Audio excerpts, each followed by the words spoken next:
Relationships can be great, but unfortunately there can be a dark side to them as well. From Rihanna to Doris Day, keep watching to find out more about sweet celebrities who dated really awful people.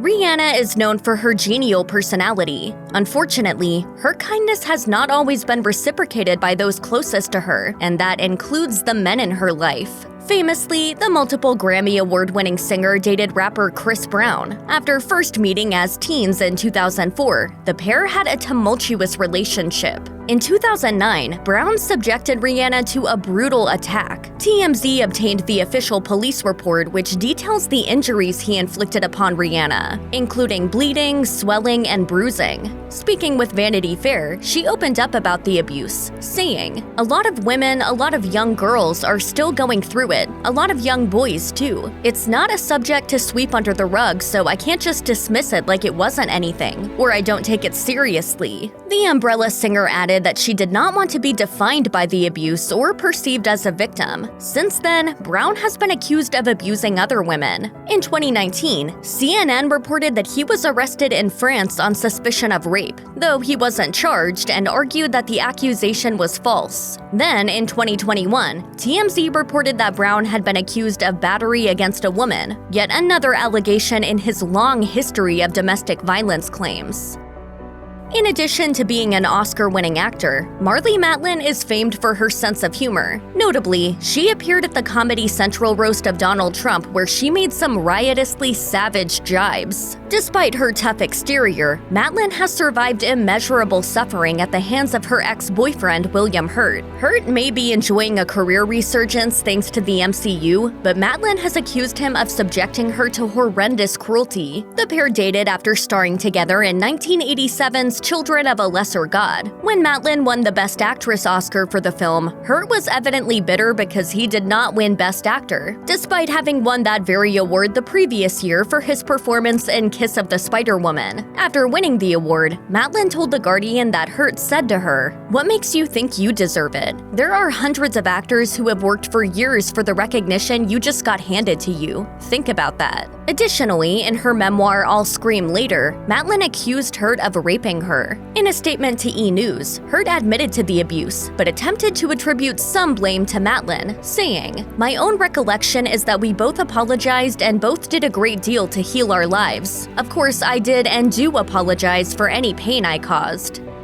FKA Twigs is a highly acclaimed British singer-songwriter known for her emotionally charged lyricism. According to the New York Times, she dated Shia LaBeouf between 2018 and 2019 and co-starred with him in the film Honey Boy, which he wrote. Twigs told the publication that dating LaBeouf was the, quote, "worst thing I've ever been through in the whole of my life." Speaking with Elle, Twigs opened up about the horrifying abuse allegedly inflicted upon her by the former child star, saying, "It's a miracle I came out alive." When discussing the matter, Twigs highlighted the importance of not asking domestic violence survivors why they stayed, saying, "People wouldn't think that it would happen to a woman like me. The biggest misconception is, well, you're smart. If it was that bad, why didn't you leave? It can happen to anyone." It's a real gradual step-by-step process to get somebody to a place where they lose themselves so much. In the interview, the singer made numerous shocking claims against her ex, including accusations of controlling behavior, sleeping with a gun by the bed, and even bragging about shooting stray dogs. Initially, LaBeouf acknowledged the abuse, telling the New York Times, "I have been abusive to myself and everyone around me for years. I have a history of hurting the people closest to me. I'm ashamed of that history and I'm sorry to those I hurt. There's nothing else I can really say." However, the actor later denied the accusations. A living legend, Elton John is loved the world over for both his incredible musical output and his prolific charitable work. Unfortunately, his first love was, by all accounts, a brute. For many years, John Reid was Elton John's manager and lover, with their relationship even being portrayed in the 2019 biographical film Rocket Man. It was passionate and romantic to begin with. Reid told the Scottish Daily Mail, "I was his first boyfriend, and we lived together as lovers for 5 years. He was my first great love, and I was his." but Reed had a foul temper and he was prone to violent outbursts. As Rolling Stone notes, he tossed a glass of champagne at a man for not having enough liquor at a reception for Elton, slapped a woman journalist who scolded him. He beat and kicked another journalist whom he said he heard had threatened Elton. He paid a $2,500 settlement to the woman and was convicted on an assault charge for the beating. While Reed told the publication that his behavior was merely a reflection of his need to protect John, the pair's relationship soon grew sour. In 2000, the Scottish Daily Mail reported that John sued Reed for misuse of his finances. Reed eventually gave the Rocketman singer £3.5 million out of court. John said of his ex-boyfriend following court proceedings, "I trusted him. I never thought he would betray me, but he has betrayed me." John has since found happiness with his husband, David Furnish. There is perhaps no star who exemplifies the wholesome all-American ideal more than Doris Day. A rom-com icon in her youth and devoted animal welfare advocate throughout her life, Day was America's sweetheart, but she was treated appallingly by the men in her life. Her first husband, jazz musician Al Jordan, was allegedly cruel and violent. The Mirror published an extract from Day's memoir, in which she details domestic violence, saying, "On the second day of our marriage, his band manager gave me a wedding present, a leather makeup case. Al's face went white with jealousy. The minute we got home, he spun me round and hit me in the face. I tried to believe this was a singular outburst, but soon his psychotic jealousy broke out in endless incidents." Meanwhile, Forbes reported that Day's third husband, Martin Melcher, left her in severe debt after putting her vast fortune into the hands of a shady lawyer. Despite having endured such awful mistreatment, the past never made Day grow bitter or mean herself. Instead, she devoted her life to compassion. Notably, in 1985, she invited her ailing friend and frequent co-star Rock Hudson onto her show Doris Day's Best Friends when he was dying of AIDS. At a time when perceptions of people with AIDS were marked by bigotry, Day dispelled myths surrounding the transmission of HIV, telling people, "We kissed goodbye and he gave me a big hug and he held on to me." It seems that John Mayer has a throng of enraged ex-girlfriends, mainly due to the fact that the singer-songwriter cannot keep his mouth shut when it comes to shading his former flames and divulging personal details. In a now infamous Playboy interview, Mayer made a string of bizarre remarks, including an analogy between his genitalia and the Ku Klux Klan and highly crude sexual references to his ex Jessica Simpson. What's more, he made ageist comments about another former lover, Jennifer Aniston, despite the fact that she is only 8 years his senior. Aniston and Mayer dated in 2008, and the singer claimed that he and the Friends star broke up because she was simply too old for him. When asked whether he thought Aniston would download his latest album, Mayer replied, "If Jennifer Aniston knows how to use BitTorrent, I'll eat my shoe." One of the most significant differences between us was that I was tweeting. The brunt of her success came before TMZ and Twitter. I think she's still hoping it goes back to 1998. He added, for good measure, "I can't change the fact that I need to be 32. Meanwhile, being her sweet self, Aniston didn't throw shade when Vogue asked her about her breakup with Mayer, branding her ex, quote, "a wonderful guy." Pamela Anderson is known for her compassionate nature, most notably her tireless commitment to animal welfare. However, her ex, Tommy Lee, is notorious for being fully devoted to a life of rock and roll debauchery, with there seemingly being no end to the wild and crazy antics in which he engaged as part of Motley Crue and beyond. Us Weekly reported that Lee and Anderson met in 1994 before tying the knot just 96 hours later. They had a tumultuous relationship, which included Lee infecting Anderson with hepatitis C, from which she almost died, telling Entertainment Weekly, "Tommy has the disease and never disclosed it to me during our marriage." In 1998, the Los Angeles Times reported that Lee was sentenced to 6 months in jail for physically assaulting Anderson, with the judge in charge of the case decrying, "What I see here is a very clear, very disturbing, in my judgment, pattern of conduct in which otherwise resolvable matters are handled by violence." Later, Anderson said that the couple's 2 sons were also subjected to abuse, and argued that her children would be unsafe if Lee were to be granted custody. In court documents obtained by the Evening Standard, Anderson said, "Tommy's behavior has deteriorated to such an extent that I am afraid for the emotional well-being of the children while in his care." The Baywatch star added that Lee allegedly exposed their children to inappropriate viewing materials.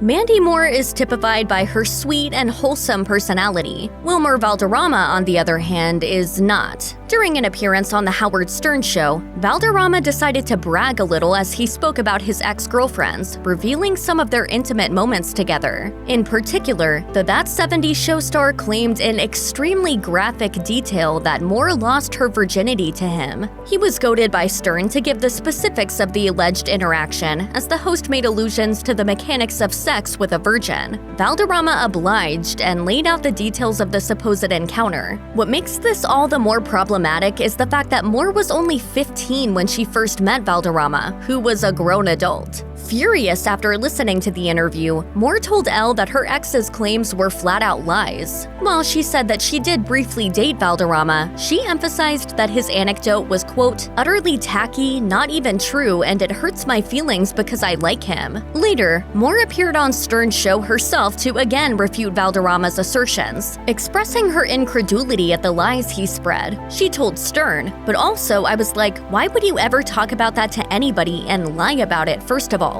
I was like, oof. Candice Bergen starred on the classic 90s sitcom Murphy Brown, a show that Time champions as groundbreaking due to Bergen's portrayal of the, quote, unapologetically feminist titular protagonist. So Bergen is an unlikely match for Donald Trump, who can be called many things, although feminist isn't likely one of them. But remarkably, the pair once dated. During an appearance on Watch What Happens Live with Andy Cohen, Bergen admitted that she went on a date with Trump when she was a college student. When asked by Cohen whether there was chemistry, Bergen had some jokes ready, saying, I was home very early. He was a handsome, he was a good-looking guy. Yeah. And a douche. In an interview on The Late Show with Stephen Colbert, Bergen poked fun at Trump's penchant for much younger women when discussing her brief dalliance with the former president, quipping, I was about 18, Trump and I are about the same age, or as he would point out, I'm about 6 months older. The longtime actor admitted that she doesn't really remember how she ended up on a date with the future POTUS, but it seems like she does remember that it wasn't exactly the best experience. South African model Reeva Steenkamp was beloved by many for her altruism. In 2012, she began dating Olympic athlete Oscar Pistorius, but their relationship ended in tragedy. On Valentine's Day 2013, Pistorius shot his girlfriend multiple times, killing her. He initially claimed that he mistook Steenkamp for an intruder, but few people bought this. Not least Steenkamp's family, who believed their daughter was intentionally murdered as revenge for wanting to leave Pistorius. Her mother June told the BBC, Reeva was dead. He didn't deny that he'd shot her. I think they had a fight and she was leaving. Her clothes were packed, ready to go. The Steenkamp family alleged that the athlete mistreated their daughter and was controlling, with June claiming, in a relationship of 3 months, love makes you blind to everything. You're just happy, but that wasn't the case. She couldn't understand why they were fighting, but he was trying to dictate to her, make her into maybe his arm candy. The Daily Mail reported that Pistorius had, in fact, harmed a woman on a previous occasion and settled with her out of court. Vanity Fair went on to write, it's ironic that Reeva Steenkamp lost her life at the hands of a man with a gun. She and her mother were passionate, longtime advocates for women suffering from violence and abuse. After an initial trial that found him guilty of culpable homicide, Pistorius was eventually sentenced to 13 years for murder.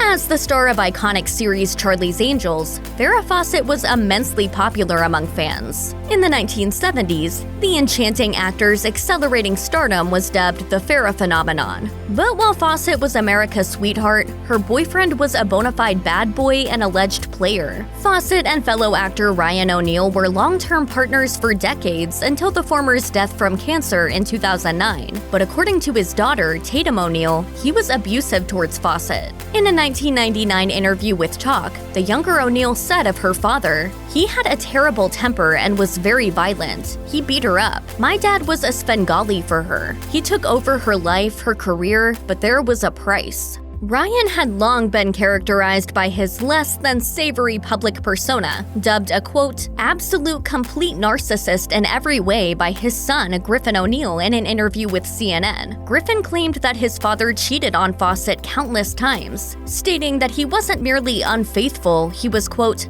faithless. What's more, Ryan himself admitted to Vanity Fair that he came on to his own daughter at Fawcett's funeral. As he recounted, "I had just put the casket in the hearse and I was watching it drive away when a beautiful blonde woman comes up and embraces me. I said to her, 'You have a drink on you? You have a car?' She said, 'Daddy, it's me, Tatum.'"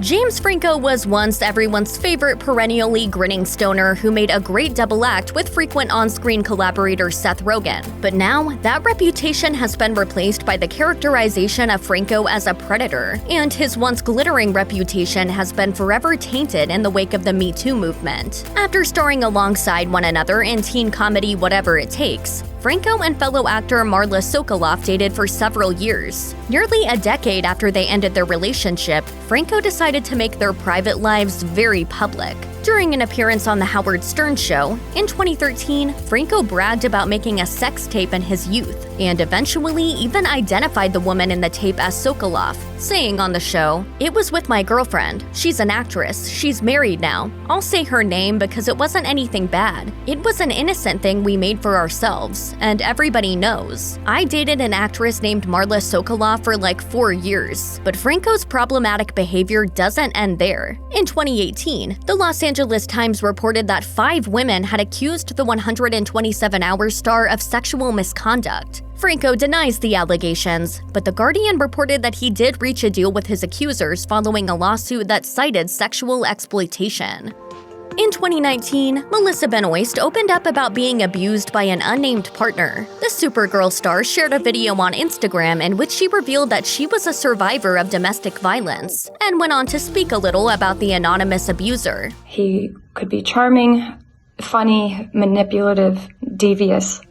In illustrating how her partner could be at once loving and cruel, Benoist highlights one of the major tactics used by perpetrators of domestic violence. As Bustle points out, abusers often appear sweet and caring, even disguising their abuse as compassion, but this is all part of the act. Benoist went on to explain that her abusive ex was extremely jealous of her work as an actor, saying, "He didn't want me ever kissing or even having flirtatious scenes with men." She went on to note that she gave up on certain acting roles to appease her partner, who eventually became violent. In a shocking turn of events, Benoist's ex-husband Blake Jenner ended up admitting to being the abuser in question, writing on Instagram without referring to Benoist by name and saying, "I take full responsibility and accountability for the hurt that I inflicted during my relationship with my past partner, emotionally, mentally, and yes, physically." Hello Giggles reported that he also went on to claim that he wasn't the only person responsible for the abuse in the relationship,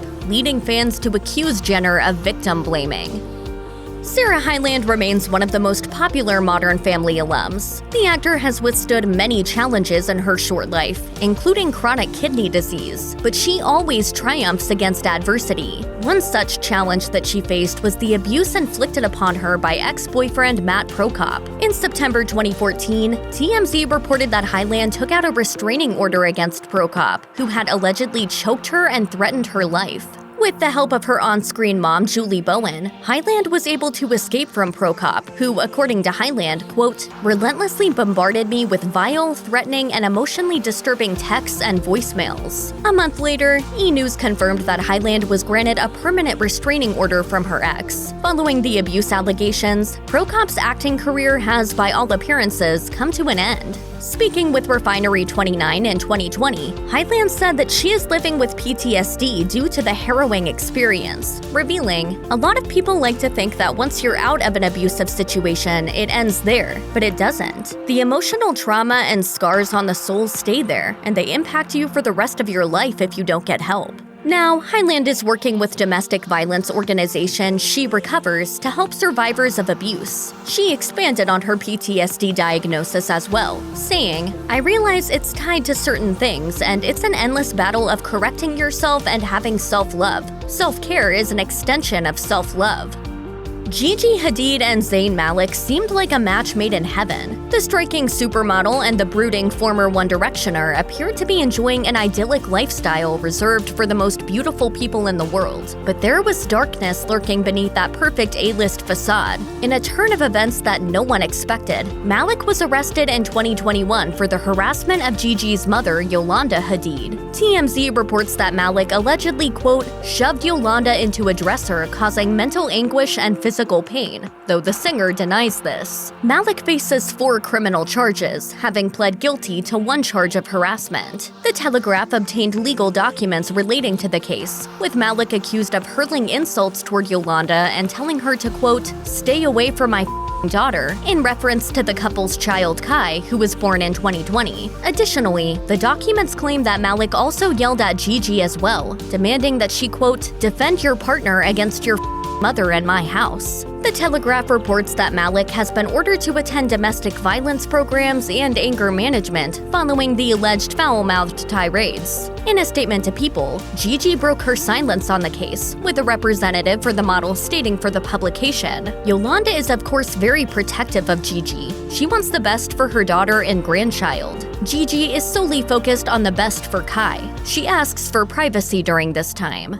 Hayden Panettiere is the classic girl next door, who warmed her way into the hearts of audiences with her roles on Heroes and Nashville. But behind the bright lights of the cameras, she was reportedly enduring immeasurable hardship. As reported by TMZ, Panettiere's ex-boyfriend Brian Hickerson was arrested in 2020 for injuring her on multiple occasions, and subsequently sentenced to 45 days in jail. Panettiere's lawyer Alan Jackson highlighted the duration of the abuse and praised Panettiere for her strength in the face of adversity, saying, after suffering for years as the victim of psychological, emotional, and severe physical abuse, Hayden Panettiere has begun the process of taking back her life. Hayden has found the strength and courage to share the truth about her abuse and her abuser, and she intends to assist the prosecution to see that justice is served. As a survivor, she recognizes that her arduous journey of healing has just begun. In a statement provided to People, Panettiere opened up about surviving the abuse, saying, I am coming forward with the truth about what happened to me with the hope that my story will empower others in abusive relationships to get the help they need and deserve. I am prepared to do my part to make sure this man never hurts anyone again. She added that a strong support system enabled her healing process, instilling her with, quote, the courage to regain my voice and my life. In 2016, Evan Rachel Wood revealed in an interview with Rolling Stone that she had been sexually assaulted by an unnamed ex, telling the publication, I've been raped by a significant other while we were together. Later, she gave testimony before the California Senate to support domestic violence legislation. In a transcript obtained by Nylon, Wood explained that she was forced, quote, to partake in acts of fear, pain, torture, and humiliation, which he would videotape and which I felt powerless to stop. Following the revelations, NME reported that fans speculated as to the identity of the ex, with many assuming musician Marilyn Manson to be the abuser. According to the Rolling Stone profile, Wood began dating Manson when she was just 18 years old, while he was approaching 40. In 2021, Wood alleged that the abuser was in fact the shock rocker. On Instagram, the actor wrote, the name of my abuser is Brian Warner, also known to the world as Marilyn Manson. He started grooming me when I was a teenager and horrifically abused me for years. I was brainwashed and manipulated into submission. I am here to expose this dangerous man and call out the many industries that have enabled him before he ruins any more lives. Manson denies all allegations, but Wood isn't the only woman to have accused him of extreme sexual misconduct. Since Wood came forward, Rolling Stone reports that at least a dozen women have levied abuse claims against Manson. If you or anyone you know has been a victim of sexual assault, help is available. Visit the Rape, Abuse, and Incest National Network website or contact RAIN's National Helpline at 1-800-656-HOPE. That's 1-800-656-4673.